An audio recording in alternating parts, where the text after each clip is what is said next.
오늘 본문을 읽으시면서 어떤 마음이 드셨는지 모르겠습니다. 예.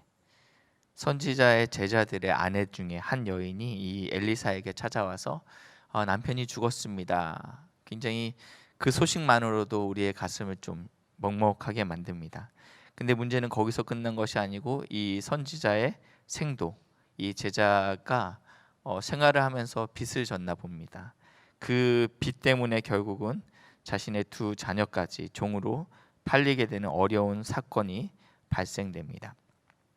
언젠가부터인지 모르겠지만 오늘 성경에 나와 있는 선지자의 제자들, 이 무리들이 성경에서 등장하고 있습니다. 좀 최근으로 돌아가면 왕상 18장 4절에 제가 보기에는 등장하는 것 같습니다. 왕상 18장 4절입니다. 어떤 일이 있었냐면요, 북이스라엘의 왕비 이세벨이라는 여자가 시돈에서, 시돈 왕국의 공주였습니다. 근데 북이스라엘에 시집을 왔습니다. 이세벨 공주가 시집 올 때 혼자 온 것이 아니고 바알 그 우상 숭배를 같이 혼수로 가지고 왔습니다. 그리고 또 바알의 선지자들과 함께 이 북이스라엘 땅에 들어왔습니다. 18장 4절에 이렇게 표현되고 있어요. 북이스라엘의 왕비 이세벨이 여호와의 선지자들을 멸절할 때에 바알의 선지자들만 데리고 온 것이 아니고 하나님을 믿는 하나님의 백성들을 멸절하였다라고 성경에서 이야기하고 있습니다. 그때 이 아합의 신하였던 오바댜가 선지자 100명을 모아가지고 50명씩 굴에 숨겨서 떡과 물을 마시게 했다라고 기록하고 있습니다. 여기서는 선지자의 제자들이라고 표현하고 있지 않지만 선지자의 무리가 등장합니다. 100여 명의 선지자의 무리가 등장합니다. 이 땅 가운데, 북이스라엘 땅 가운데 3년간의 기근이 있었습니다. 3년간의 기근이 있었습니다. 그리고 나서 하나님께서 이 갈멜산 전투를 통해서 내가 정말 비를 내릴 수 있는 유일한 신이다. 왜냐하면 이 바알 신 자체가 대지를 윤택케 하는 겨울비 또는 폭풍의 신이라고 나와 있어요. 그러니까 하늘의 비를 주관하는 신이에요. 근데 이 지금 오늘 성경에 보니까 이 바알 신이 들어왔는데 북이스라엘에 3년간 기근이 찾아왔다라는 거예요. 그리고 나서 갈멜산 전투를 통해서 참 신이 누구인지 모든 이스라엘 백성들에게 보였습니다. 그리고 나면 선지자는 이제는 편해질 줄 알았습니다. 그런데 그렇지 않았죠. 이 이세벨이 선지자를 죽이려 합니다. 그때 도망가면서 왕상 19장 10절 14절에 이렇게 표현되고 있습니다. 죽음을 피해 도망가는 엘리야에게 하나님께서 너가 어찌하여 여기 있느냐라고 질문했을 때 선지자는 이렇게 얘기합니다. 내가 만군의 하나님 여호와께 열심히 유배라오니 이는 이스라엘 자손이 주의 언약을 버리고 주의 제단을 헐며 칼로 주의 선지자들을 죽였음이며 오직 나만 남았거늘 그들이 내 생명을 찾아 빼앗으려 하나이다 라고 왕상 19장 10절에 말하고 14절에도 동일하게 얘기하고 있어요. 오직 저만 남았습니다. 다 죽고 저만 남았습니다. 눈에 보이는 현실이 그랬던 것 같아요. 하나님을 믿는데 내 주위에는 하나님을 믿는 사람들이 보이지 않는 것 같은 현실이었던 것 같습니다. 그때 하나님께서 이렇게 말씀하십니다. 왕상 19장 18절 그러나 내가 이스라엘 가운데 7,000명을 남기리니 다 바알에게 무릎 꿇지 아니하고 다 바알에게 입맞추지 아니한 자니라 라고 얘기하고 있습니다. 눈에 보이는 현실은 하나님을 믿는 사람이 내 주위에, 내 직장에, 그리고 안 보이는 것 같지만 하나님께서 분명히 말씀하십니다. 이스라엘 가운데 7,000명을 남겨뒀다라고 얘기하고 있습니다. 바알에게 무릎 꿇지 아니하고 그들에게 입맞추지 않은 삶이 쉽지 않았을 것입니다. 열왕기상 22장에 보시면 아람과 북이스라엘 그리고 북이스라엘과 남유다가 연합군으로 해서 아람과 전쟁을 하게 됩니다. 당시 북이스라엘 왕이 아합 왕인데 이 여호사밧 왕과 사돈지간입니다. 남유다 왕과 사돈지간인데 당신 나와 함께 이 아람을 쳐들어가지 않겠습니까? 그러니까 이 여호사밧 신실한 남유다의 왕이 이렇게 얘기해요. 우리가 여호와의 선지자에게 물었으면 좋겠습니다 라고 얘기해요. 근데 이미 북이스라엘은 400명의 선지자들이 있었어요. 400명의 선지자들이 이 아합 왕에게 얘기합니다. 여호와께서 승리를 주실 것입니다 라고 얘기하니까 여호사밧이 이 사람들 말고 하나님을 신실하게 믿는 선지자를 좀 보내주십시오 라고 얘기해서 아합 왕이 그래도 들어야 되잖아요. 연합군이니까요. 그래서 자신의 그 부하들을 보내서 미가야 선지자를 불러옵니다. 근데 이 선지자를 불러러 가면서 이 신하들이 미가야에게 이렇게 얘기합니다. 모든 선지자들이 이미 다 길하게 예언했으니 당신도 그렇게 얘기해 주십시오라고 얘기합니다. 대세를 따르라는 거예요. 압박을 가하고 있죠. 미가야 선지자가 하나님의 말씀을 전했습니다. 올바르게 전했죠. 그랬더니 시드기야, 그 400명의 무리 중에 지도자급이었던 것 같아요. 이 시드기야가 미가야의 뺨을 치면서 이렇게 합니다. 어떻게 하나님의 신이 나를 떠나서 너에게 들어갔느냐라고 얘기한다라는 거죠. 나도 하나님의 음성을 들었는데 너가 왜 나랑 다르게 얘기하냐 그러면서 뺨을 때렸다라는 것입니다. 그리고 나서 아합 왕이 이 미가야 선지자에게 얘기합니다. 전쟁이 끝나기 전까지 감옥에 가둬놓고 고생의 떡과 고생의 물을 먹이라 라고 얘기합니다. 죽지 않을 만큼만 주라 이렇게 얘기하는 거예요. 그러니까 죽지 않을 만큼만 먹이라 라고 얘기하고 있습니다. 하나님을 따르는 삶이 녹록치가 않은 것 같아요. 그렇죠?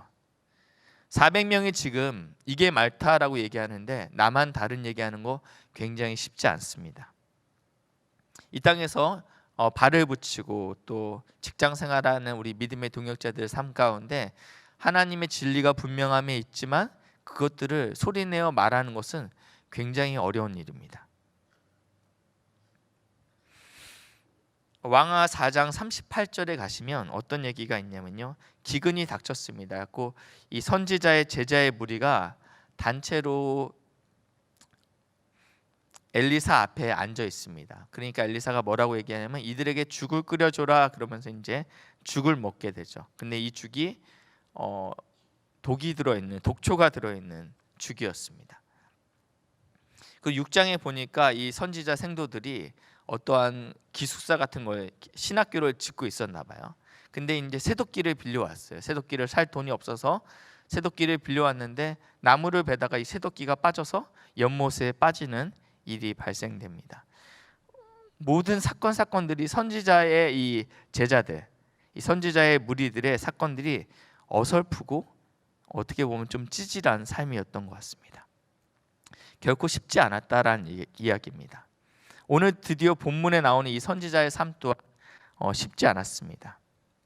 두 자녀를 두었고 그러면서 바알에게 무릎 꿇지 아니하고 바알에게 입 맞추지 아니하는 삶은 참 어려운 삶입니다. 그 삶을 본문 1절에 이렇게 기록하고 있습니다. 선지자의 제자들의 아내 중에 한 여인이 엘리사에게 부르짖어 이르되 당신의 종 나의 남편이 이미 죽었는데 당신의 종이 여호와를 경외하는 줄 당신이 아시는 바니이다.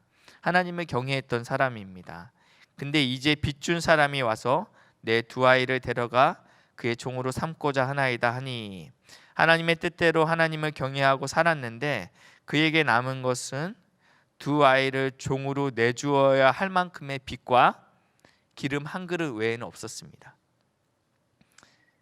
결국 마이너스라는 거예요. 마이너스 통장만 남겨주고 갔다라는 거예요. 사실은 기름 한 그릇을 팔아서 두 자녀를 구원할 수 있으면 괜찮겠죠. 근데 그만한 가치가 기름 한 그릇에 없다라는 거 보니까 사실은 기름 한 그릇도 마이너스죠. 바알에게 무릎 꿇지 아니하고 바알에게 입 맞추지 아니한 이 7,000명이 하나님께서 남겨둔 7,000명의 인생들이 오늘 성경에 다 기록되지 않았지만 이와 다를 바 없는 삶을 살았을 거라는 것이죠. 하나님이 남겨놨으면 좀 탁월하고 능력이 있고 아니면 세상을 변혁시킬 만한 사람들을 남겨놨으면 참 좋겠는데 다들 인생이 좀 찌질하고 또 미숙하고 어리숙했습니다. 고린도전서 1장 26절에 이렇게 표현되고 있어요. 형제들아 너희의 부르심을 보라. 육체를 따라 지혜로운 자가 많지 아니하며 능한 자가 많지 아니하며 문벌 좋은 자가 많지 아니하도다 라고 얘기하고 있습니다. 하나님께서 언제 우리를 부르셨을 때 우리가 가진 능력을 보고 부르셨습니까? 하나님께서 언제 우리를 사용하실 때 우리의 가진 재능을 보고 우리를 사용하신 적 있으십니까? 우리는 선교를 계속 가고 있습니다. 계속적으로 선포되는 메시지가 분명하죠. 우리의 재능을 갖고 나갔을 때 분명히 실패할 것입니다. 우리가 믿고 있는 어떤 팀 재정으로 갖고 나갔을 때 분명히 그것이 하나님의 사역을 방해할 것입니다. 많은 팀원과 많은 경력들이 우리에게 결코 하나님의 일을 하기에 더 좋게 나타나지 않을 것이라는 것입니다. 하나님이 부르신 바알에게 무릎 꿇지 아니하고 바알에게 입 맞추지 아니한 이 7천 명은 다들 기름 한 그릇 외에는 특별히 가진 것이 없어서, 그래서 오늘도 하나님만이 우리의 도움 되시고 하나님만이 우리의 유일한 공급자 되는 삶을 살아내는 자들이었습니다. 오늘 하루도 우리는 우리의 능력이 아니라 하나님의 자비하심에 우리의 인생을 드리는 믿음의 동역자 되시길 예수님의 이름으로 축복합니다. 저는 이 나의 피난처 예수를 2005년도에 인도네시아 가서 처음 들었어요. 제가 인도네시아의 자카르타의 고아원에 한 7주간 머물렀습니다. DTS 아울리치로 태국과 인도네시아를 있었는데, 이제 인도네시아 숙소는 자카르타 베이스에 이렇게 있었습니다. 옆에 이제 인도네시아 신학교가 있었습니다. 인도네시아라는 나라는 단일 민족으로 이슬람이 가장 많은 국가입니다. 가장 많은 국가입니다. 이 옆에 있는 신학교는 저희가 가기 몇 달 전에 폭탄 테러로 인해서 폐허가 돼 있었고, 여기 있는 이 기독교 고아원은 그래도 그 갓난아기들이 있었기 때문에 이슬람이 폭탄 테러를 안 한 것 같습니다. 매일 아침마다 저녁마다 이 100여 명의 아이들, 아이들이 모여서 변변치 않은 기타로 나의 피난처 예수를 찬양하고 있었어요. 제가 인도네시아로 이 찬양을 부르면 참 좋겠지만 안 돼요. 그들이 아침마다 밤마다 나의 피난처 예수 의지해요. 나의 피난처 예수 의지해요. 나의 가는 길에 거센 바람 몰아쳐와도 나의 피난처 예수 의지해요. 세상 어떤 것도 나의 사랑 끊을 수 없네. 나는 영원히 주님 사랑해요 라고 고백했습니다. 그들은 육신의 아버지는 없었어요. 그렇지만 인생의 주인 되신 하나님 앞에, 그리고 자신을 공급하시는 하나님 앞에 하나님을 사랑하고 의뢰한다라고 고백했습니다. 하나님께서 이 땅에 남겨둔 7,000명은 능력자들이 아니었어요. 뭔가 이 세상을 변혁시킬 만한 그런 탁월함을 가진 사람들을 하나님께서 남겨두지 아니하셨습니다. 사랑하는 귀한 믿음의 동역자들 삶 가운데 오늘도 하나님만이 우리의 유일한 공급자 되시는 복된 은혜가 있기를 다시 한번 예수님의 이름으로 축복합니다. 우리 같이 기도하시겠습니다. 이 시간 받은 말씀 가지시고, 하나님, 주님만이 우리의 능력의 근원 되시고 모든 필요의 공급자 되시길 원한다고 기도하시고, 또 남아있는 모든 선교 가운데 하나님만이 유일한 도움되는 은혜가 있게 해달라고 이 시간 우리 같이 기도하시고 돌아가겠습니다. 주님 감사합니다. 주님 은혜를 부으시고 인도하여 주시옵소서. 아버지 하나님 은혜를 부으시고